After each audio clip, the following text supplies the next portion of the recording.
Okay, let me now introduce our guest speakers. Yes, the volume was wonderful. Bruce Kemp.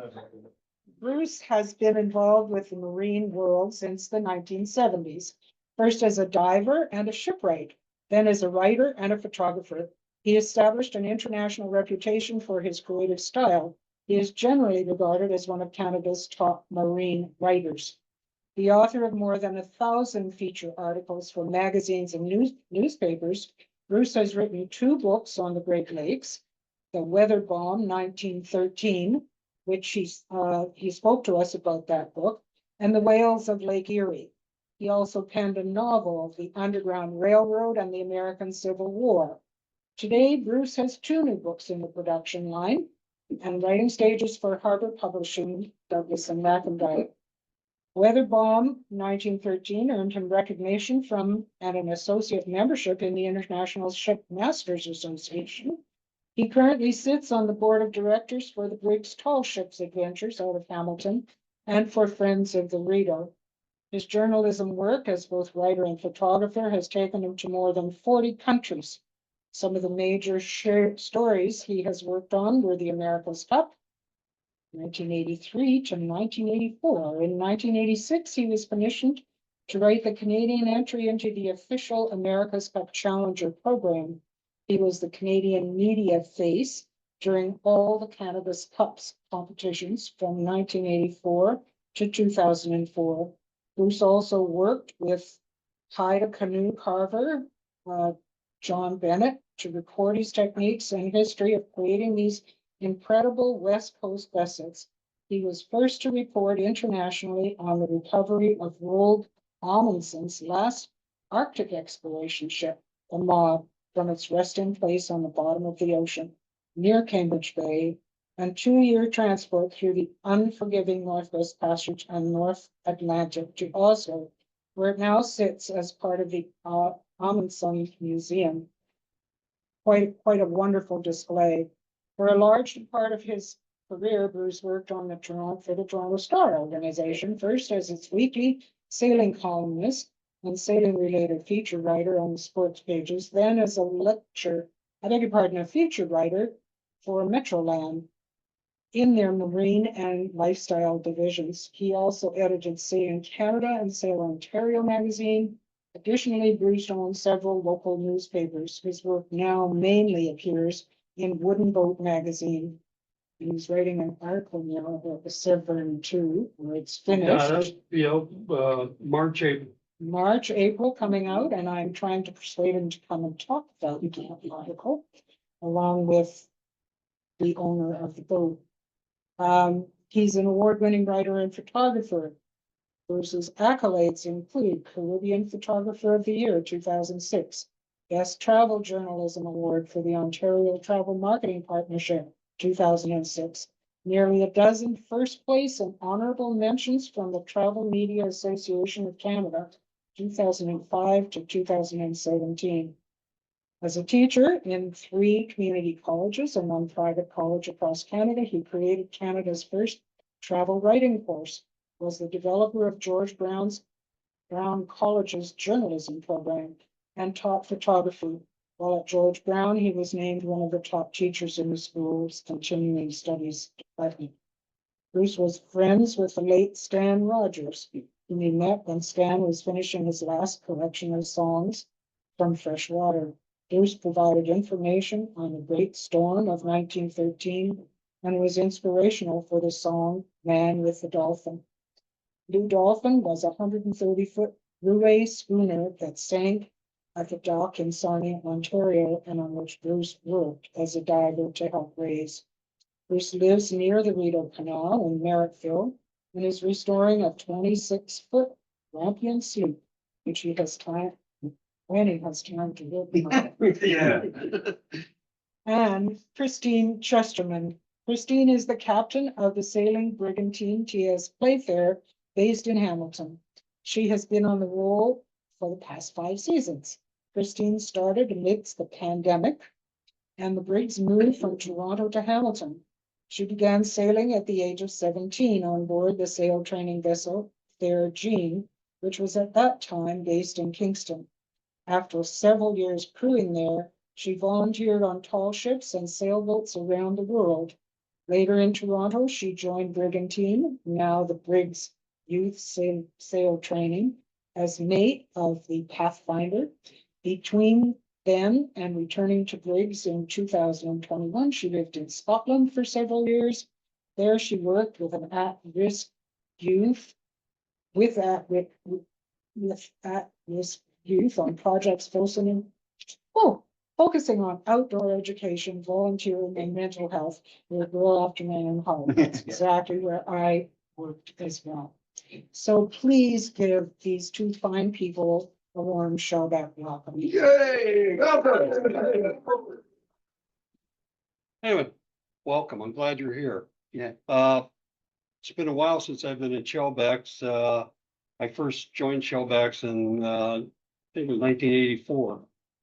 When it was at the old Nag's Head Tavern. I mean, I don't know if you remember that, but you know, there was quite a group of guys there, pretty scurrilous characters. Anyway, today I'm going to talk to you about, in part, about Shellback or Brigantine and what we're doing now since we've left Toronto. Okay, as you're probably aware, Briggs have moved to Hamilton, where the Hamilton Port Authority has just welcomed us with open arms. And not only have they given us a place to live and a place to set up our shop, they've been very instrumental in reacquiring the Pathfinder. Okay, and I'll tell you about that in a minute. But first, a little bit about the programs as we're running them now, and then I'm going to turn the details over to Christine, because my poor old brain, I mean, you guys are all familiar with old brain syndrome. We don't keep all of it in our head. But we run a number of programs now. We have a day camp that we just started this year, where younger kids can come on the boats and experience sailing on the Briggs on a daily basis. And then at the end of the week, we do a small overnight course on either Burlington Bay or out in the lake. Then we have adult sails. So if any of you want to try sailing on a square rigger, that's the techie. You know, get in touch with Briggs. We did a sail, yeah. We did a sail once, Mhm. 2 summers ago. Yeah. Thinking again, maybe next Yeah. time. So Yeah. yeah, it's a great thing to do, and some of them are really interesting sails. They do the delivery from Georgian Bay. I think about Kincardine, you pick the adults up in. It depends on the year. Yeah, it depends on. Okay, and then you know, we do the summer programs where we sail on Lake Ontario. We sail from Lake Ontario through Lake Erie, up Lake Huron into Georgian Bay. Christine handles all of that very capably. I've sailed with her and I'm impressed with her as a sailor. You know, and then sail around Georgian Bay and home again. And then in the fall, we do thank you sails for our sponsors. If any of you would like to sponsor and you happen to have, you know, a loose $65,000, $70,000 kicking around, you know, talk to us right after the program. All right. So we moved down to Hamilton Harbor, and coming out of the 1990s and the early 2000s, things were pretty shaky. And but since then, there's been a reorganization, and Briggs is coming back to life big time. You know, we're doing a lot of good work. We're gonna have a lot of people crewing with us. You know, our officers program is doing well. We have a brilliant winter works program. If any of you, you know, have a toolkit and you want to go out and practice sanding and, you know, chipping paint, and, you know, you're more than welcome to come and join us. We ran into a bit of a situation at the turn of the millennium. which, we were forced to sell Pathfinder.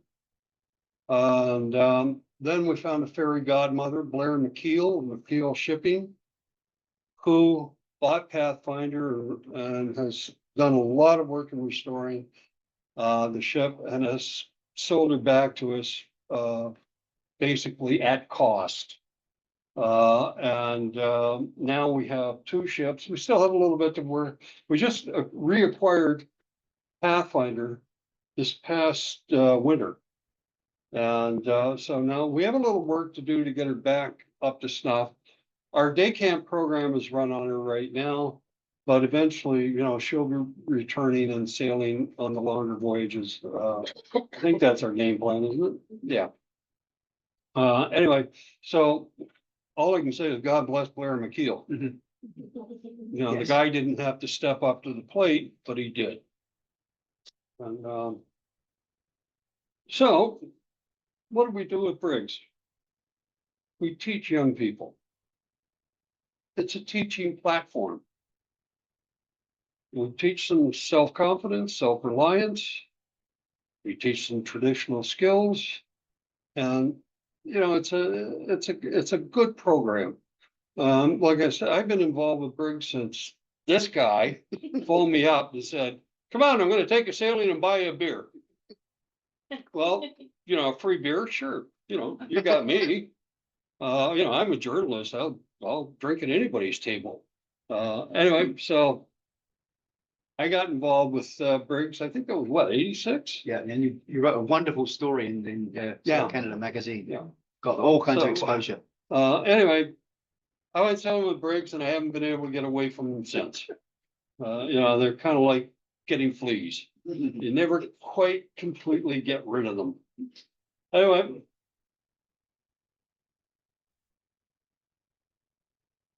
Maybe you point at this thing.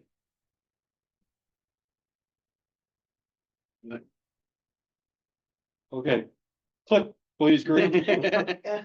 You're gonna be the clicker now. It should go ahead, sure. Okay, anyway, the Briggs have been a well-known feature since 1963. That's when the organization was founded. The organization was founded by a bunch of old farts like yourselves who had been to see a movie about the Kirsten Radish and the tall ship training program that they had. And they said, geez, we got to do something like that. And they commissioned Francis McLaughlin to design a brig. And he designed a beautiful ship, the St. Lawrence II, 78 feet, 2-master, brigantine rig. Actually, somebody corrected me, brig hermaphrodite. Then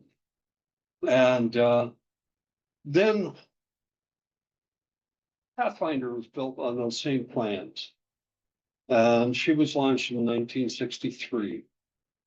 After that, the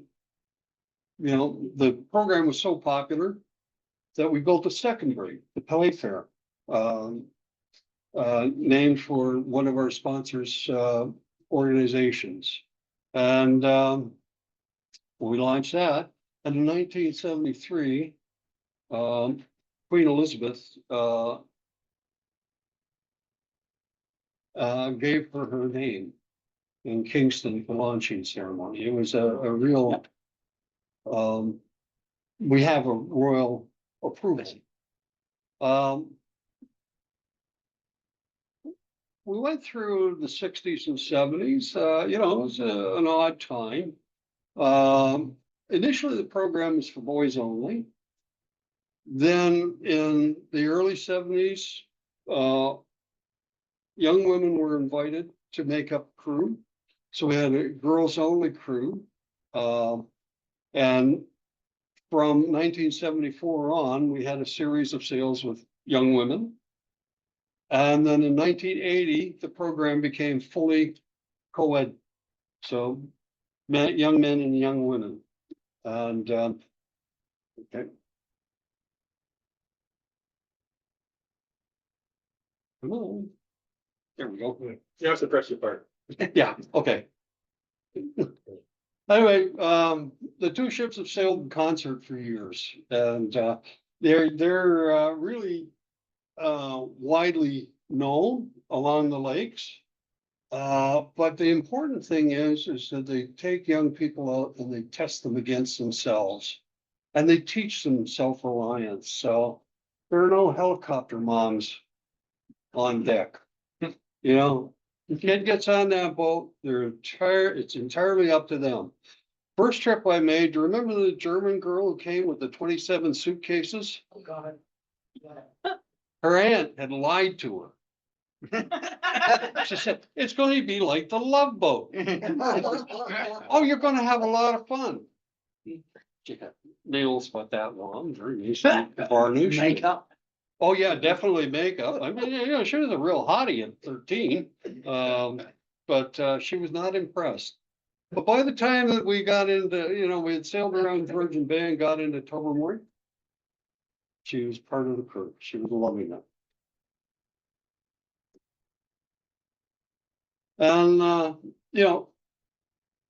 as the old song, the Mingulay Boatman goes, what care we for wind or weather?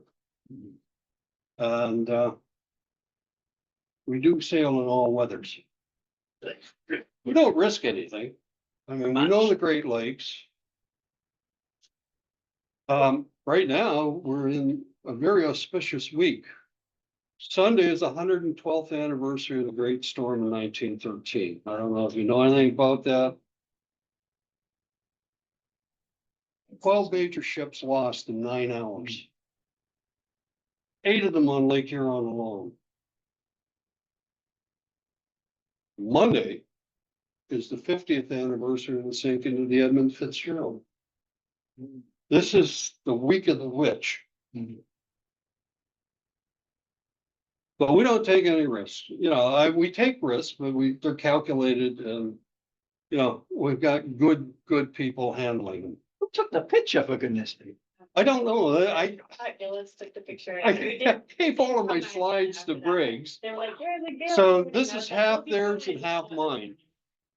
Anyway, He got some great pictures. the boats are sailed completely by the crew. And the crews come on. They do everything. There's, unfortunately, this is not the Love Boat the German girl was expecting, the Bavarian Princess. And, everything from aloft to alow is done by the crews and the officers. And the officers are all plucked under the group of people that have been sailing on the Briggs for years. So time comes to flake the sails. They go up the yard, and that's, they do the work. This is not Kenny from South Park, if any of you are familiar with South Park. It was just a cold day, and this kid just bundled up, and that was it. But they're expected to stand watch on the deck. This couple, we had reached out in the early 1990s to people from the United States, and hopefully, if we get a correction down there from the political scene, we'll be able to do that again. These people came up from Kentucky to sail on Playfair in 1991. We were the first sail of the year on Georgian Bay. Dave Perry was the skipper at that point. And it was so cold. These kids all thought, because they were from the Mid-South, that a sweatshirt was gonna keep them warm. This poor young guy it was so cold that my sleeping bag, the zipper slid down and my bum touched the metal plate. Oh, and I thought I had been shot.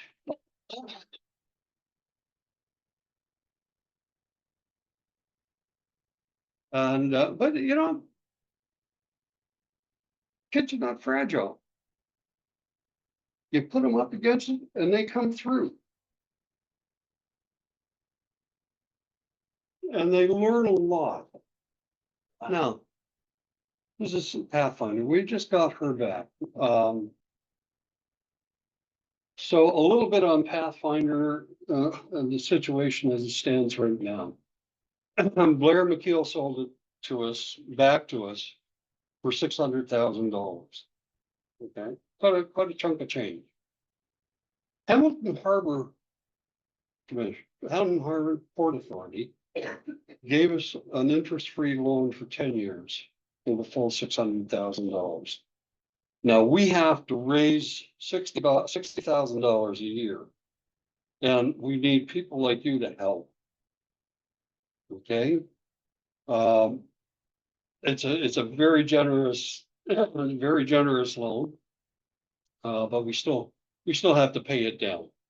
And so, years ago, Graham and Diane and Richard, all crowded into my kitchen. I was living on Ossington at the time, and we would do the spring fall luncheon then. We need to reinstitute something like that, in the coming years to help us out. Okay, but Playfair is coming back to life. Christine's overseeing the rest of the renovation, refit. We've got a few things we've got to do with her, but she will be seaworthy.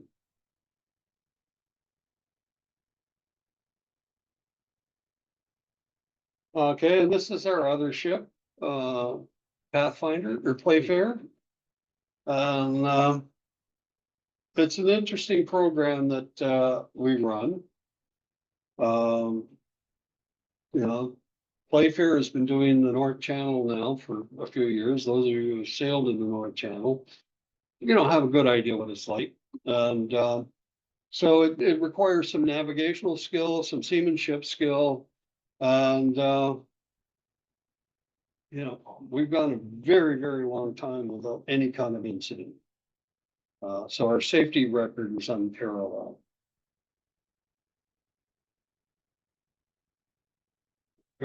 There's a good old Playfair sitting at the dock. So you can cardinal.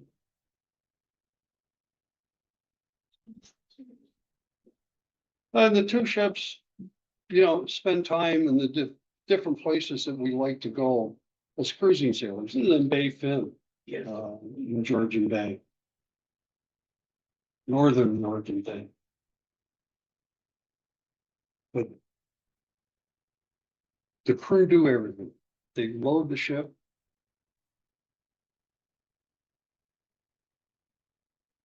They cook.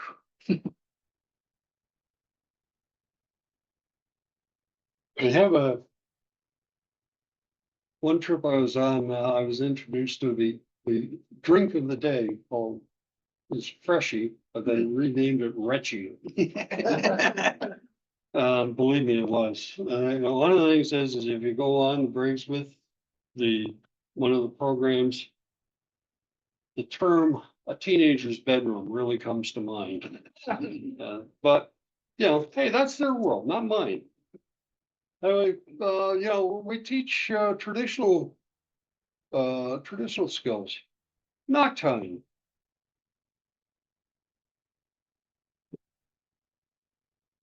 Swinging the lead. How many of you have swung the lead? 1, 2, 3, 4. Yeah. That's an important skill to have. And of course, if there's a pretty girl involved, even the old salts can pass on their knowledge.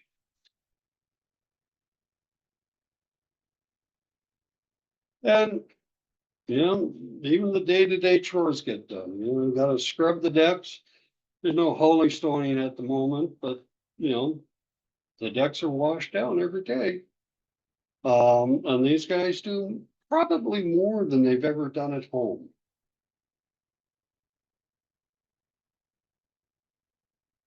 And then you get some guys who are good at double tasking. Steering the boat and eating your morning grapefruit.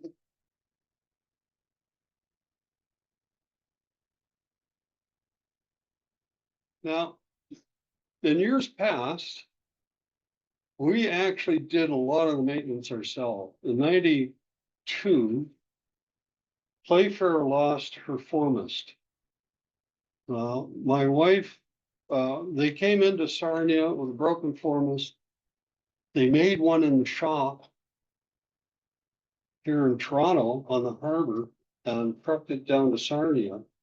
And my wife got a 50-ton crane donated to the program from one of the crane companies in Sarnia. Sarnia is a big industrial town, if you don't know it. And they put the stick in for us. And it was all done by the crew and officers. Okay, speak to that. So that was one of the best projects I ever ran. We went from a broken mast in Toronto to a completely rebuilt, fixed stayed mast in Sarnia in 10 working days. Yep. Just brilliant.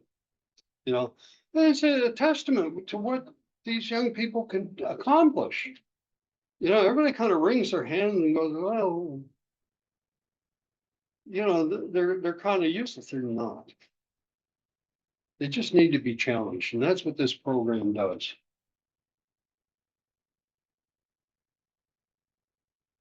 Wherever we go, you know, people come out to see us. And this is the group greeting is coming into Kincardine several years ago. Well, cool. Now, we also do thank you sales for our donors and supporters. Okay, this was a thank you sale last fall. Sorry? Last year or two? Oh, maybe it was the spring. Yeah. Yeah. I don't know. We took Canadian Coast Guard out, you know, a lot of people who had donated time and money and gifts in kind. We got the support of the Rogers family, the widow of Stan Rogers. She's a big supporter of the program now. You know, and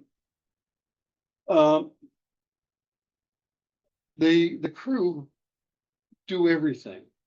So they get a chance to learn how to deal with people.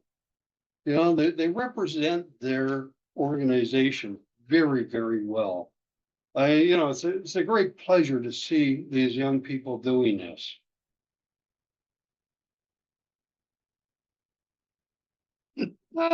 It's not all hard work and sturm and drang.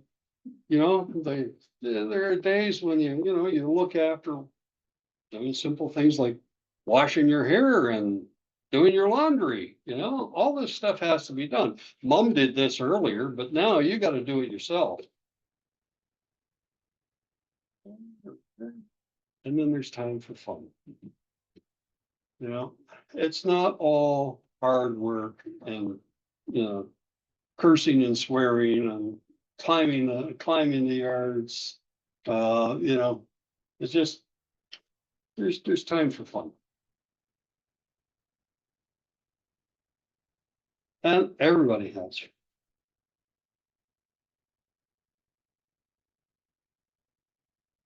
This is Emily. Emily was our office manager and operations manager. Is that her official title?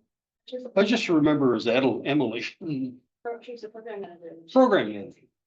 Anyway, she's gone on. She's graduated into the real world, into the world of merchant marine. She now works for McKeel Marine out of Hamilton. Now, a couple of things that we do that people don't realize we do. Okay, first off, I don't know if people understand that 37 million metric tons of cargo go through the seaway system every year. That was the figure for 2024. We have 93,936 jobs directly related to the merchant marine on the Great Lakes alone. Okay. We had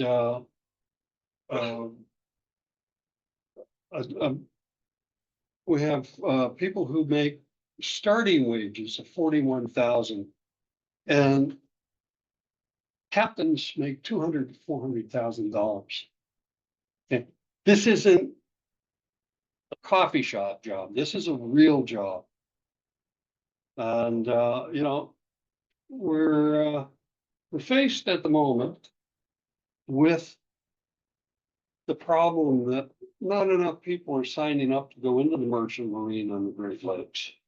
So in a way, and this is not an intentional thing, but the crews and the officers enjoy this lifestyle so much that we're starting to feed them, you know, we're not just starting, they've been fed into the merchant marine on the Great Lakes with McKeel, with Algoma Central, with CSL. We even have one guy, Greg Kolb, who is the captain of the Arctic delivery ships that supply all the little ports in the throughout the Northwest Passage and up Baffin Island. You know, they're graduates of our program. That's the Florence McKeel. And this is the captain of the Florence McKeel. How do I go back? Can we go back for a second? The other button, there's a back button. Okay.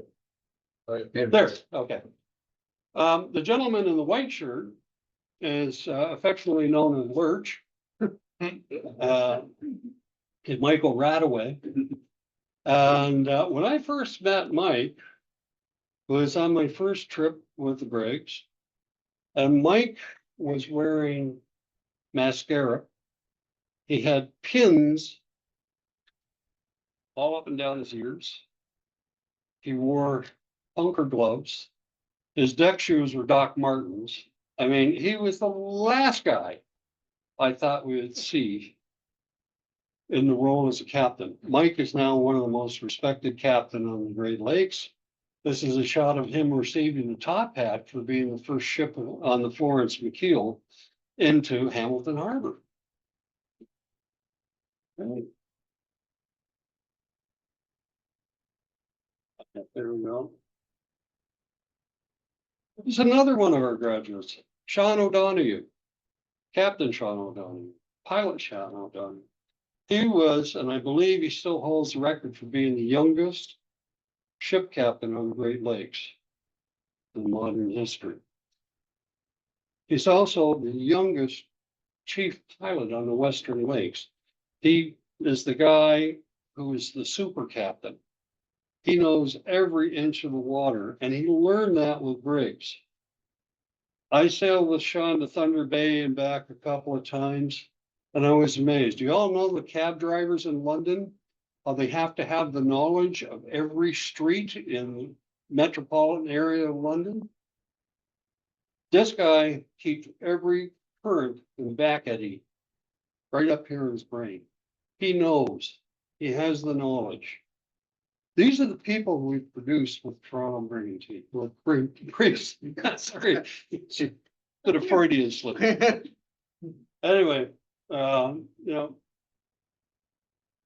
Sean was with Algoma Central for years, and he had a very successful career with them. Then he was poached by the pilotage to come and, you know, be their under Captain Brett Walker. He apprenticed as a pilot and then went on to take over the Western pilotage as the chief pilot. Oh, just I'm gonna go back for a second.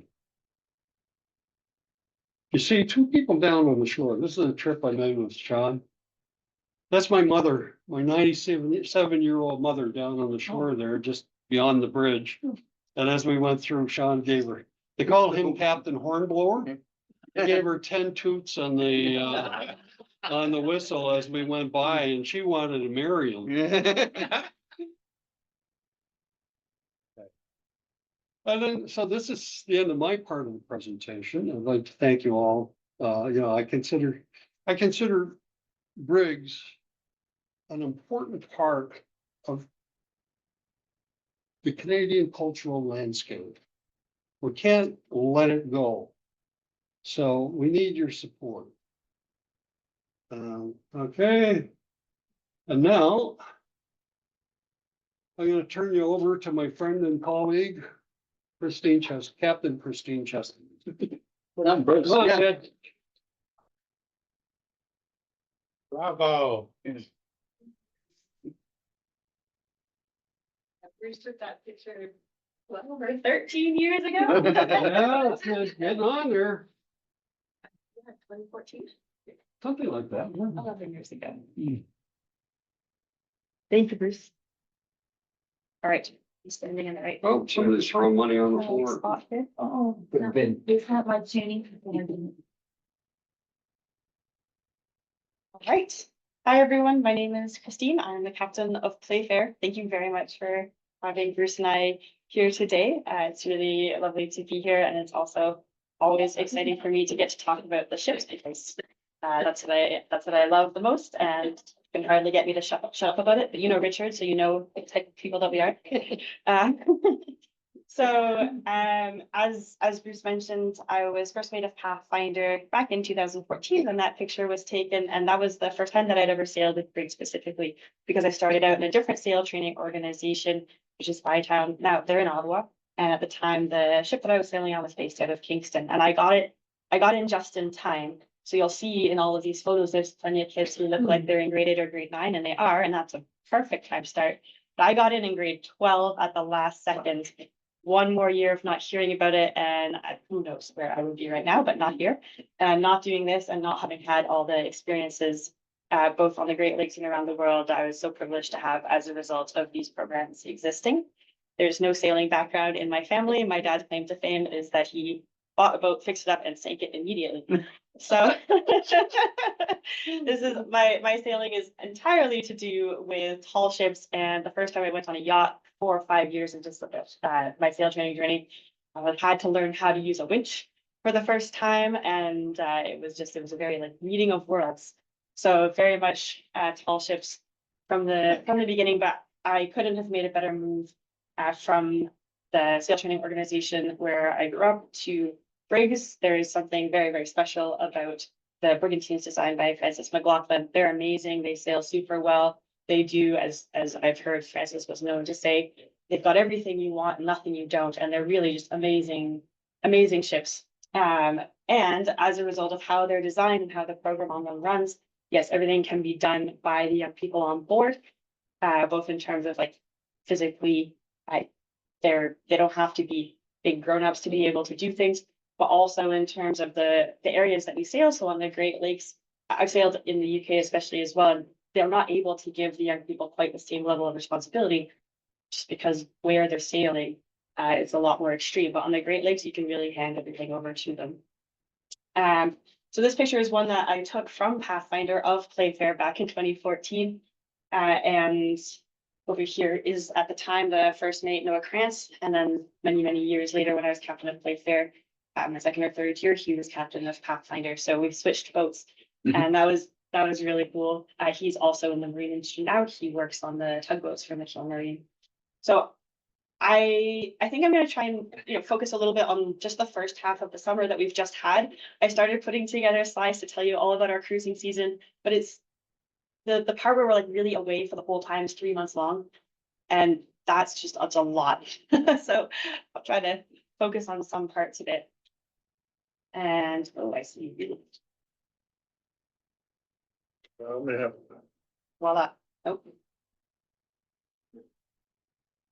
Where are the other pictures?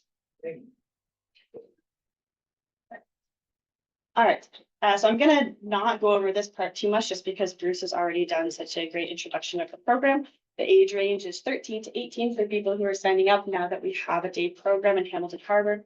It's also open to 12-year-olds. There's no experience required to come on board. Lots of people do sign on because they enjoy sailing already. But lots of people, it's their first time ever being on board a ship. The ship is run almost entirely by youth volunteers. So the only adults are the captain and the first mate. The first mate is generally an adult of 18 or 19. So they've just crossed that line that lets them then get a first mate's license from Transport Canada. And then me and the old fogey amongst the group. And we also, we have financial assistance available, so we have our prices that are kind of commensurate to middle of the road summer camp. But if anyone couldn't afford them, we have kind of 20 to 30% of the participants are sponsored by our bursary, and a lot of the bursary is funded by the Marine Club and by the Laidlaw Foundation. And then we also have, in the past few years, really incredible partnership with Broadreach, and they sponsor, in this case, usually an entire voyage. So that's a separate group of people. Separate group of people from the 20 to 30% who are sponsored by the bursary. And there's also a few scholarships as well that private individuals sponsor. I don't think I'm not living on this. There we go. Okay.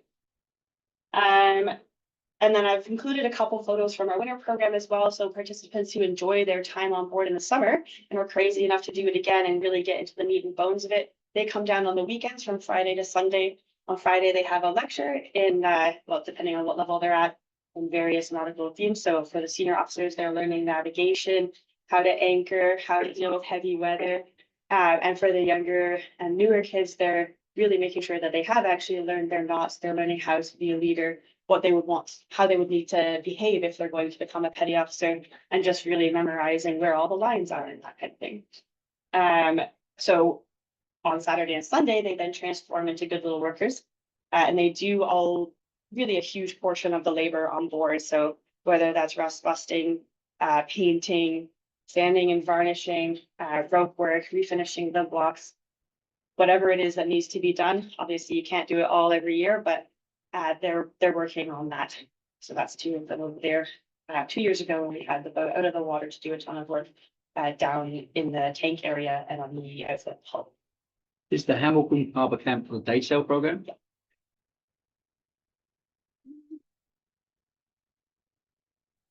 Okay. So a little bit of information about the vessel.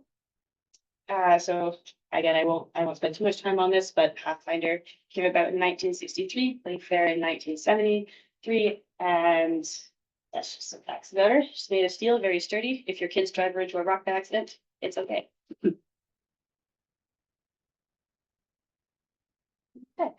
And yeah, we go over traditional maritime skills, but a lot of it focuses on the interpersonal skills that kids are learning. So they have to live on board together. They have to cooperate. They have to get along. They have to get things done. They have to wake each other up in the middle of the night. They have to come on deck. They have to deal with each other. If someone's seasick, the others have to look after them. And that really just brings everybody together. And of course, they're going to discover that they're good at some things, not good at other things, and they're going to have to negotiate with each other as to who's going to take the lead on different aspects of what's going on. There's a really wide age range between 13 to 18. If you imagine people who are in grade 8 and people who are in grade 12, sailing together, working together, helping each other out, and really letting that age not be a barrier. And at the same time, you might have people who've never been away from home before. So they're supporting each other. And that's really like a big piece of why we do this. There's very few other platforms. I have a background in outdoor education, but there's few other platforms that really offer that level of the number of people who are together and how heavily they really do have to rely on each other, and then how successful and how much fun you're going to have when you do that. So it can be hell on earth if you're not willing to put in the work, or you're not willing to get along with other people. And the minute you decide, actually, it would be easier for me just to do what I need to do and put aside our differences, then you're having a ton of fun. And yeah, I would say most people do come around to that. And that's also why our voyages are the lengths that they are. Because if you're only on board for just a couple of days, you might not reach that point. You might still be in, I don't like that guy, and I'm not doing this work mode as a young person. So everyone has a different background. But if you're on board for 10 to 12 days minimum, honestly, even 8 days minimum, I would say, sweet spot, more than 8 days, then you really come together as a team. And so, yeah, that's why we always say, like, it's really about how you're cooperating and working together. And I've had lots of kids say to me, like, I feel like I have a reason to get up in the morning now. I feel like I have a purpose. Like at home, I get up because someone else tells me to. I go to school because I have to. But here, I feel like I have a reason for why I'm waking up. People are relying on me. People need me. And that's why I actually enjoy, you know, something that maybe doesn't look enjoyable on the surface. I assume all of you are sailors, and therefore you know a little bit of what I'm talking about when you're out there in foul weather or you're seasick or so on. You're thinking to yourself, why did I do this? But you know why you did it. And so for them, they're having that same experience, that even if it's not a comfortable moment, it's still an exhilarating, a thrilling, a fun moment, and you're sharing it with these people that you've gotten to know. So this is a little bit about the structure there. If you come on board for the first time, you're a trainee. If you've done a year of winter program and have a vague idea of what you're doing, you're a petty officer. We often call them the comic relief because there's a wide range between how much they know what they're doing and don't. Watch officer, a little more consistency, do know what they're doing. Usually they start out being the cook or the bosun in their first year and they practice being a watch officer.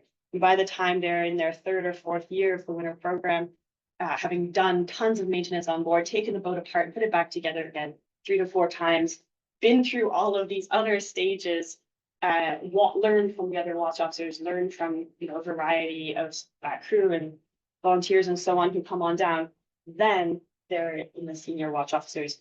And it's been really nice for me in the last 5 years. I've kind of watched people all start here.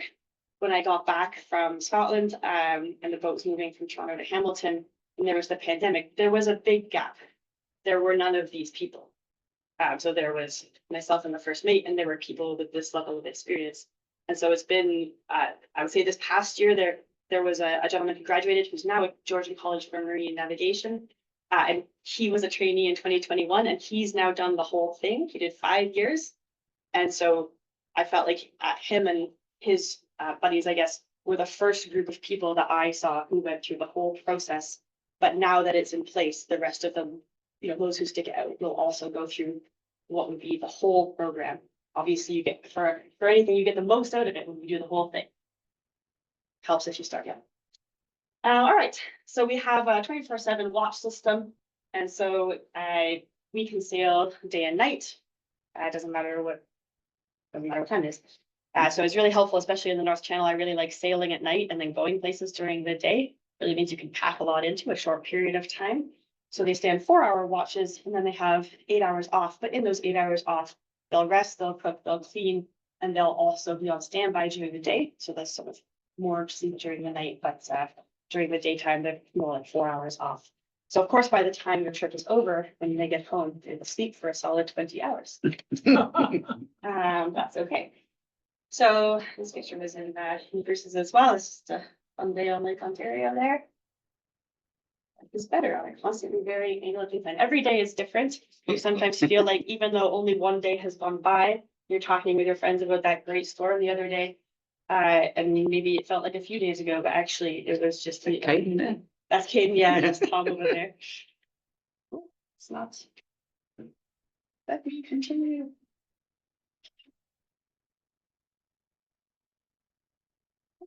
I've put that. Yes, I can. Sorry. That's some of the crew in the rigging. That's I think it was last fall. All those winter activities. That was the year we rented a sandblaster, and all the kids took turns climbing down into the tank space to make it less rusty. Can I ask a question about Yes, that? of course. We take to delete the questions. So Just, but it's pertinent to this. This is a winter program, are they volunteering here? Exactly. So they're volunteering on the winter program, coming down on the weekend to do work like this. And that's some of them during their breaks. All got their safety equipment on them. They've climbed out of the mine, and they're going to go back in 15 minutes after their dose of sunshine. That's us in the harbor, over at Harbor West. So the Hamilton Ottawa Port Authority supports us in a lot of ways. And one of the ways is that we fit in their travel lift, and they're happy to take us out as long as it doesn't disrupt their schedule. They take us out for free anytime we need them to. It saves $5,000 a time. Yeah, it's really quite something. So that's the kids having done some of the rust busting and priming on the bottom before they did the new bottom paint. Taking apart an old horse to turn it into new lee cloths. This gentleman is in grade 8. He's a trooper. And that was with the parents coming down, and some of you might recognize a few of these parents, because there are quite a few crew at the moment whose parents or grandparents were also in Briggs, but they were in high school. So they came on down to help us out on we did like a family day. And that's some of them, and that's our family day sail. At the end of the winter program, everybody gets invited down. So the parents do one day during the winter where they're helping out and they're volunteering just like their kids do, and then one day in the spring where they get to go see it sailing and see what their kids are about to do for the rest of the summer. All right. And then we also, we do a lot of trips with the Sea Cadets. Usually in the shoulder season, they come down on the weekends in June and September. So this was a picture from this year. I ended up at the airport. All right, and a typical course. So our favorite place to cruise is up in the North Channel. We go up there at the beginning of every summer, spend about 4 to 5 weeks, and then make our way back down. It's different. It's different a bit every year because, for example, this year we had the Tall Ship Festivals here in Toronto and in Brockville, so we left a little bit later. But I tried to sketch out our journey from this summer, starting out in Hamilton, heading over to Brockville for the Tall Ships Festival, stopping off in Kingston. St. Lawrence 2 was already gone, so we got to have their dock for the night. Back to Hamilton, because I had all the crew with me, but they had just launched Pathfinder, and we had a lot to do on Pathfinder to get her inspected. So everybody jumped off of Playfair for a day, worked on Pathfinder, jumped back on Playfair, went to Toronto, did the Toronto Tall Ships Festival, went back to Hamilton the next day, picked up our first group of kids, and headed off to the Welland Canal. So every year, if you want to get to Georgian Bay, you got to head up through the Welland Canal if you're a vessel of this size. And that group was on for 13 days. They went, they got through 3 Great Lakes in that time, did the Welland, Lake Erie, the Detroit River, St. Clair River, and across Lake Huron up to Port Elgin. That was their final destination. These are some of the kids who were on that first trip. And actually half of these kids are in winter program this year. So that was really nice that they came back. We got the privilege of going through the Welland Canal with the other tall ships. They were on their way to Duluth or Erie respectively. So Pride of Baltimore in the background, that was really cool. And of course, all of the other big ships. So it's a neat experience for people, for young people especially, to get to see the canal from the inside out and see all these ships that they probably never thought about before, and now they're right next to them and they're steering past them. In the other picture, we're rafted up to Liberty Clipper, one of the American tall ships. There you go. A thunderstorm came through and we were going through some of the locks, which actually was great because it's usually really hot in the canal, so we appreciated getting rained on. There's the lock doors there. It's always an experience. I don't know if you guys have been through the Welland, but you don't forget it. It's really cool. So just a second. And we have to cockle the yards.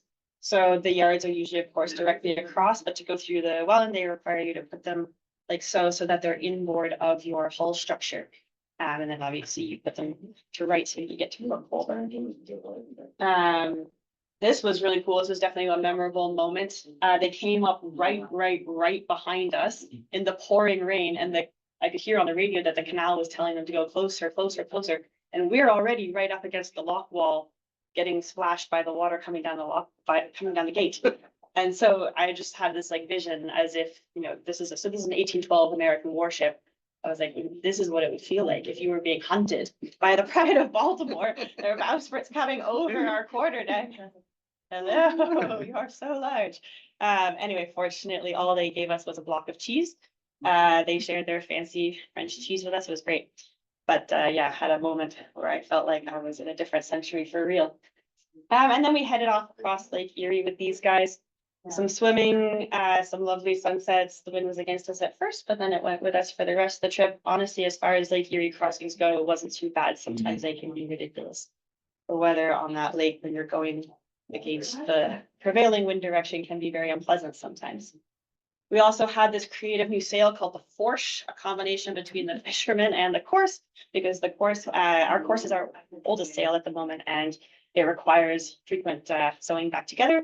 So the crew were sewing it back together, and they replaced it with the Forsh in the meantime. Some good times on Lake Erie there.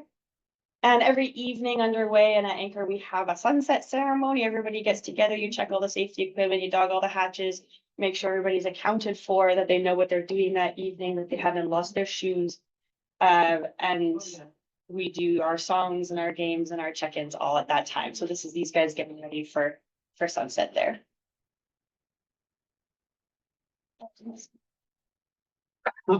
We got to Lake St. Clair and were beset by shad flies. That's what this was about. It was awful. It's never happened to me before. Holy smokes.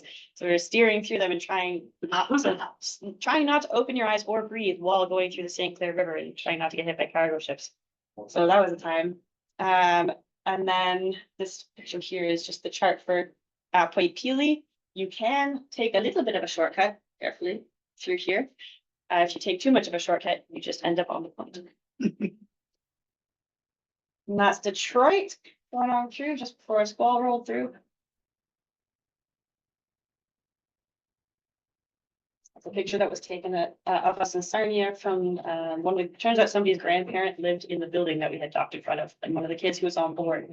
So she came out and said hi and said, I took these pictures of you guys from the balcony. And the happiest moment of every summer is when you go under the Blue Water Bridge and suddenly you're in Lake Huron and you know you're about to reach Georgian Bay and everything's amazing and the water is so blue and the waves are so much less choppy. And yeah, beautiful, beautiful sailing on Lake Huron. So that was our first day on Lake Huron this year. Went for a swim. And our first night on Lake Huron and our first sunrise on Lake Huron. So we were blessed with some great moonlight that night. It's just a picture of the wardroom. This is where the senior officers sleep. You've got 4 bucket bunks and 2 little bunks on the side there. If you've got a short crew member, they also fit here. And if you have more crew, they also fit in these hammocks. So you can get 8 of them in there,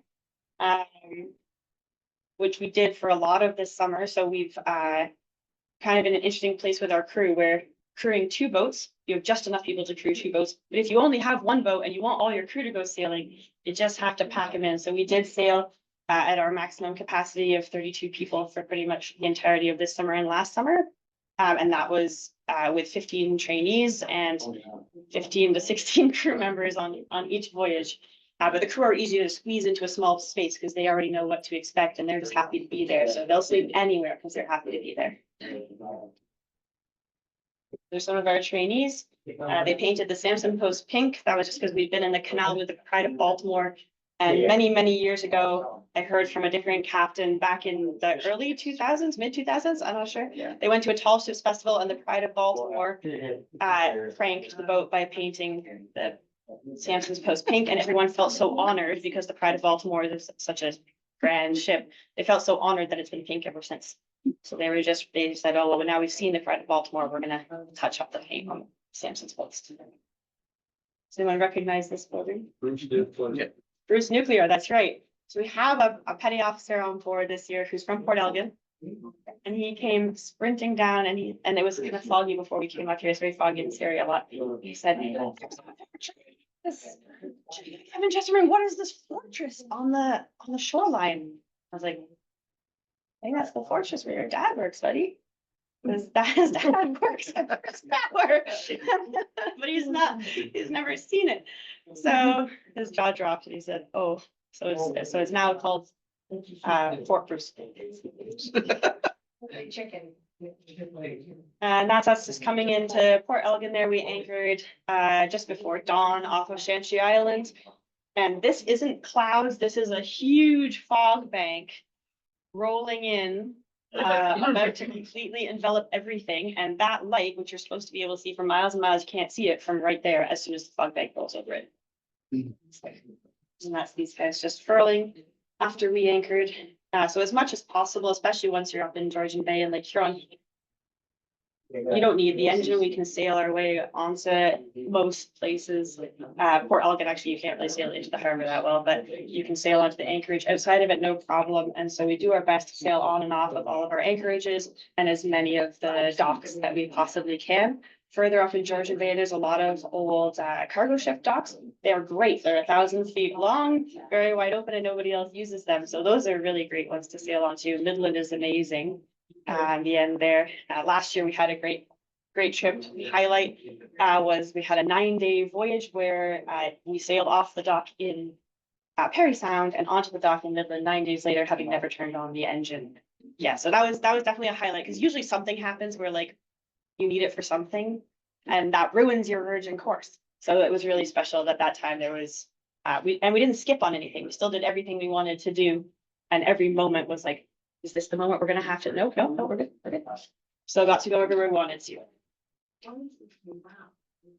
And that's just the kids stowing sails at the end of the voyage there, going for a swim, going for their ship's concert. So at the end of every voyage, we have a ship's concert where everybody performs a skit or a song or an impersonation of the crew. That's a good one. for everybody else, kind of summarizing the voyage. We go over where we went. In this case, we required a lot of charts to cover where we went because of all the lakes. And a final picture and a final goodbye. So that was our first voyage of the summer. It took us to kind of mid-July in Port Elgin.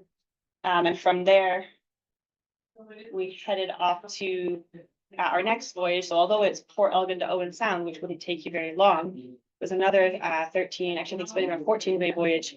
And of course, once you're up there, you get to go to Manitoulin. So off we went. We had this was a man overboard drill. So we sailed around, picked up our fender that we tossed over the side, our bows, and grabbed it. Oh, Just take a second. okay, sorry. I think this one had other pictures on it. Maybe I should look over. So this is just us sailing up the Bruce. We actually had sometimes it can take you 4 or 5 days if the wind is not right, and then you're just dragging your heels getting to Manitoulin, but we were really lucky this year. We got up there in no time flat every time we were trying to get up to Manitoulin.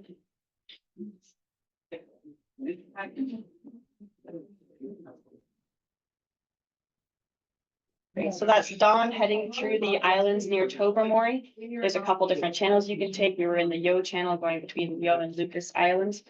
And that's also a really nice feeling when you know you're in Georgian Bay and you smell the trees and you're like, this is what we did all of this for. Heading on up to Georgian Bay. And we ended up in Killarney. So Killarney is one of our favorite spots to go. And it's also usually your first stop if you've been crossing some larger body of water. It's a great place to have a scavenger hunt, have some nice baked goods, get a few hours of sleep, and then be on your way again in the North Channel where the sailing is amazing. So this was a phenomenal sail through the North Channel, leaving Killarney, and we were on our way to Bay Fin. It's a great day. Reefed. Yeah. Yeah, so if you've been sailing on the Brigantines, you'll see, although they look very similar, they handle a little differently. So often on Playfair, you'll find us reefing from more than time to time. And on Pathfinder, I don't think I ever reefed a single time. It's just, they just handle really differently. In fact, you've got your stunsails and you're trying to keep a move on. If you have what feels like no breeze at all, Playfair will still trot along at 1 or 2 knots, taking you places. So they have those differences. This is us heading into Bay Fin. Bay Fin, for those of you who haven't been there, is a long, kind of like a freshwater fjord. It has beautiful white quartz cliffs tumbling down. Everything is so deep.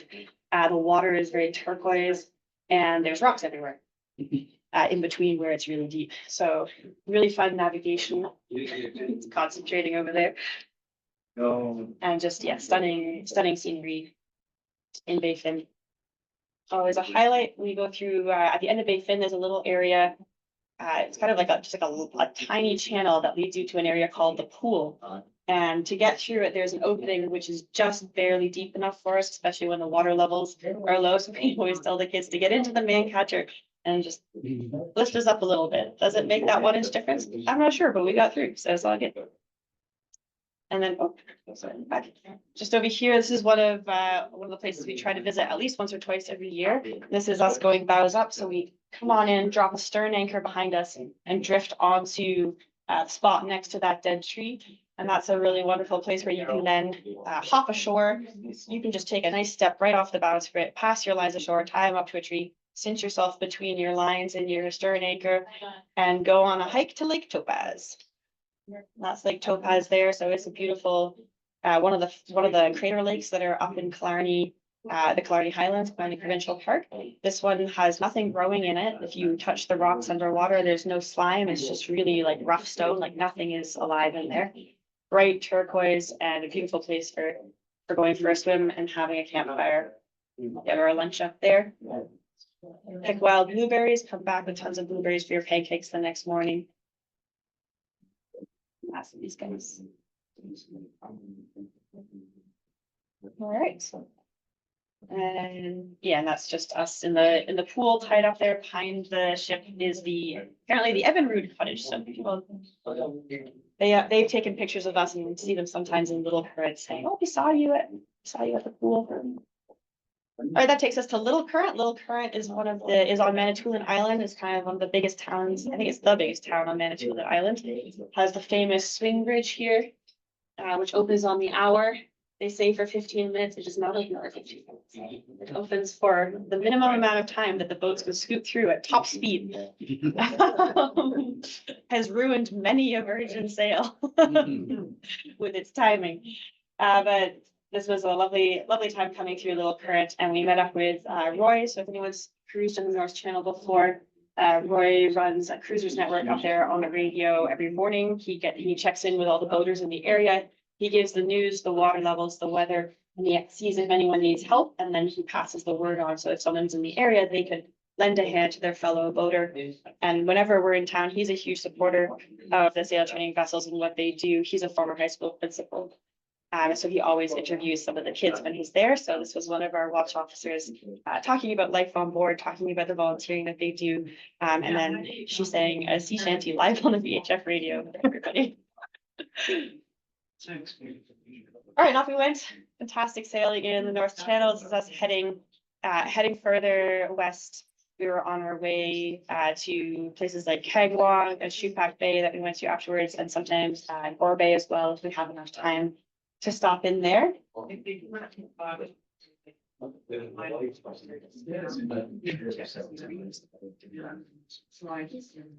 got to Kagwong in the middle of the night. Liked our sails, and in the morning hiked on off to Bridal Veil Falls. This is another one of our favorite places to go. So it's just a 20-30 minute walk up from the marina, and you can go swimming here in the pool underneath the waterfalls. You can also climb behind the waterfalls, and yeah, definitely one of the favorites. And Kagwong again is a dock that's really great for sailing onto, and the people there are really they're always welcoming. Nobody else really uses the dock, so we always know it's available for us no matter what time of day or night we show up. It's just a little bit about the North Channel there. So Little Current is the gatekeeper basically for all of the North Channel. So when you've got a westerly, the wind is coming through and all funnels through Little Current, producing actually quite a strong current. And the current could change. Sometimes it's going the other way. Sometimes the wind and the current are not going the same way. So very exciting place to boat in. Any comments or questions? What's the plans with Pathfinder next year? So next year, she's gonna do a combination of the harbor camp and the festivals that are around Okay. Lake Ontario, so Canal Days and the Waterfront Festival here. How many in the program? So we have, there were 26 crew members last year, and then in terms of trainees, there were 91 trainees on Playfair. It was 97% sold out. Wonderful. And this year there's 40 people in winter program. 41. Fantastic. Yes, Just an observation, fantastic photographs too. It makes me envious, of these kids and their experience. I'm wondering, as a training ship, I guess a lot of people feed into the merchant marine. Yeah. Have any of those companies, CSL or Algama, or whatever, contributed back to Brigs sponsorships or? So, I mean, the most glaring one is McKeel. So McKeel Marine and Blair McKeel, he took an interest, I think, quite a bit for that reason. Over the years, the different shipping companies have supported Brigs in different ways. At the moment, there isn't, besides McKeel, there isn't a significant investment from any of them. Hopefully that will change. I do think that, for example, the Port Authority is in discussions with Algoma to support the repurchase of Pathfinder, to help contribute to it. But right now, there isn't a major sponsorship from any of the shipping companies. But again, a lot of that is we're trying to bring that to their attention. Richard was at a conference just the other week, speaking to both the government and the shipping companies, because a lot of their staff, including their senior staff, started on, the Brigs or St. Lawrence too. Yeah. Okay, one last question.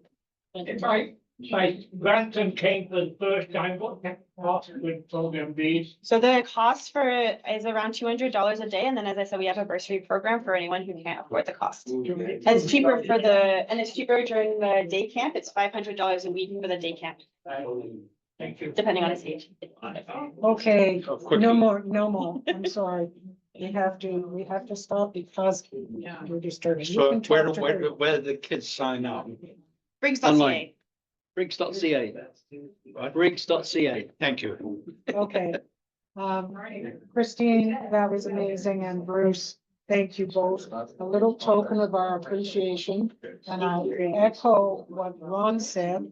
I'm envious of the kids who are able to go out on those trips. I wish I were 13 to 18 again, so I could do it. And one last note, I don't know about the rest of you, but there's a possibility if you would like to contribute to this program, leave it in your will. Leave a little legacy in your will. It can be a small thing, but it comes to a bigger thing if it's done that way. So let's give them both a nice round of applause.